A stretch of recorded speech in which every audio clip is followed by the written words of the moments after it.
ऐसे ही ये सब अध्ययन करते करते कोई एक रसिक की वाणी में पढ़ा कहीं कि निकुंज में जब जैसे हमारे यहाँ आशीर्वाद देते हैं ना, तो हाथ उठा के देते हैं, दूधो नहाओ पूतो फलो और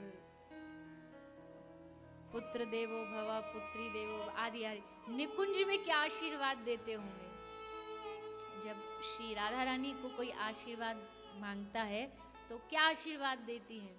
तो कोई रसिक जन ने लिखा कि वहां आशीर्वाद मिलता है, सदा प्रियतम की प्यारी रहो, सदा अपने प्रिय की प्यारी रहो, ऐसा आशीर्वाद निकुंज में दिया जाता है। और प्रियतम सबका एक है, अचंबा देखो, प्रियतम सबका एक है और सब एक दूसरे को आशीर्वाद दे रहे, सदा प्रियतम की प्यारी रहो, मतलब सदा तुम सब, हम सब श्याम सुंदर की प्यारी। कोई ईर्ष्या तो दूर दूर तक स्पर्श नहीं कर सकती उस भाव राज्य में। उल्टा देखो, राधा रानी कह रही जाइए आप जाके उसका हृदय का वेदना, हृदय की पीड़ा शांत करो, जाओ यहाँ से उठ करके।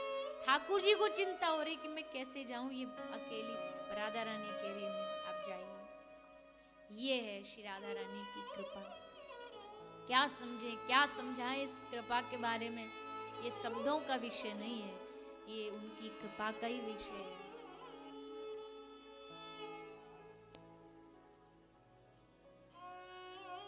तो उनके चरणार विंदों को पकड़ लीजिए, उनके आश्रय को पकड़ लीजिए और आश्रय पकड़ के श्री राधा रानी से प्रार्थना इन 7 दिनों में बस यही करते रहिए।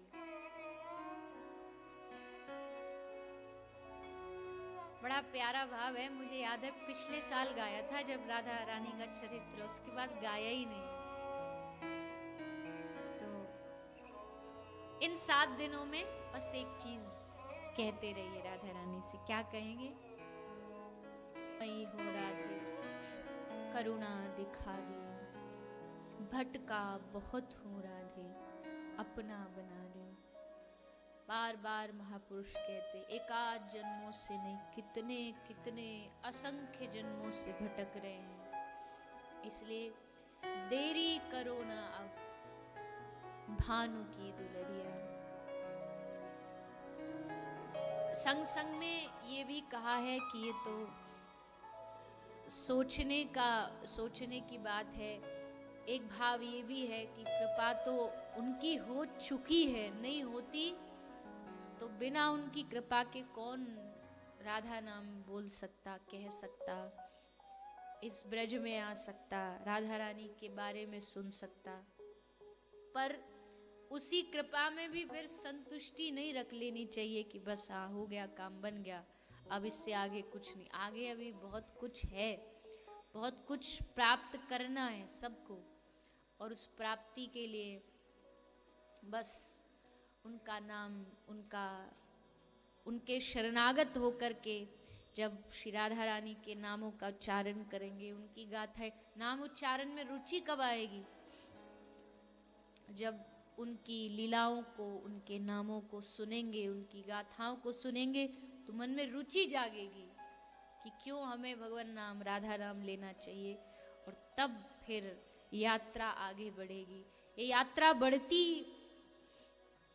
श्रवण से ही है। जितना उनकी महिमा का गुणगान सुना जाएगा उतना मन करेगा।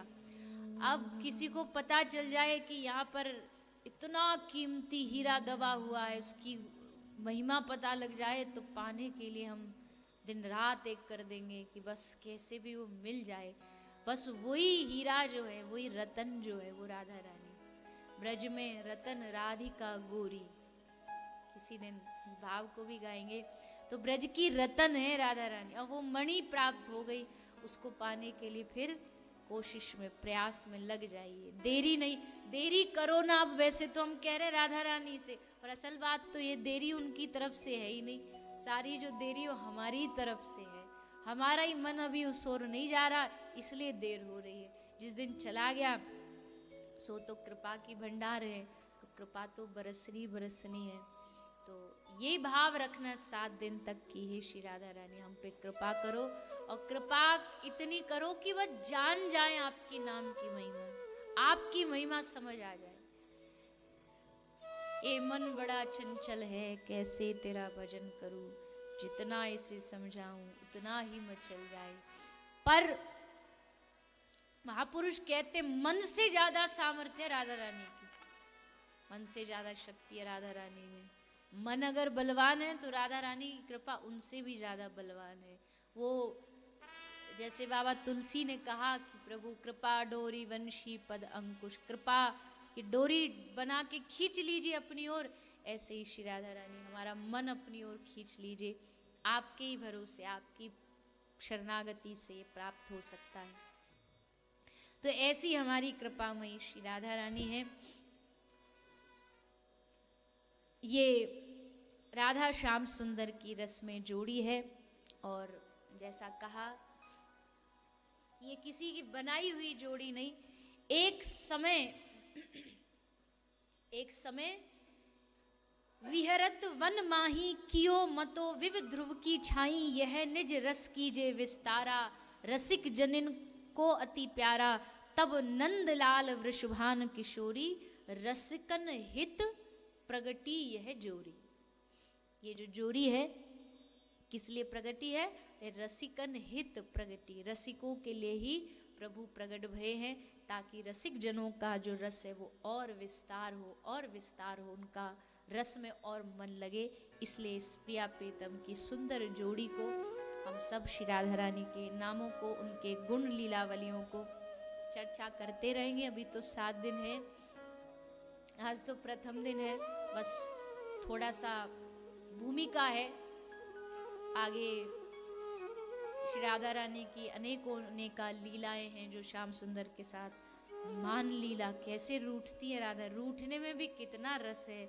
और फिर जो चरणों में लुढ़क के श्री ठाकुर जी मनाते हैं स्वामिनी जी को, बलिहार है, संसार का सारा सुख उस पर बलिहार है। तो उसका भी हम श्रवण करेंगे। और देखो, जैसा पिछले 2 वर्ष से परंपरा चल गई है, वही परंपरा इस वर्ष भी निभाएंगे कि हम सब राधा कृपा कटाक्ष का पाठ करेंगे। और कल जिस राधा कृपा कटाक्ष को हम हर कथा में गाते हुए आए हैं, उसको किसने लिखा, उसका भाव क्या क्या है, उसकी व्याख्या क्या क्या है, उस श्री राधा कृपा कटाक्ष की जो महिमा, जो चर्चा है, व्याख्या है, उसका कल थोड़ा प्रयास करेंगे कि हम राधा कृपा कटाक्ष की व्याख्या महिमा को जान सके। उससे पूर्व आइए तो संक्षेप में कुछ सूचना है, उसको श्रवण करेंगे और फिर राधा कृपा कटाक्ष का गान करते हुए आज के सत्र को विराम की ओर बढ़ाएंगे।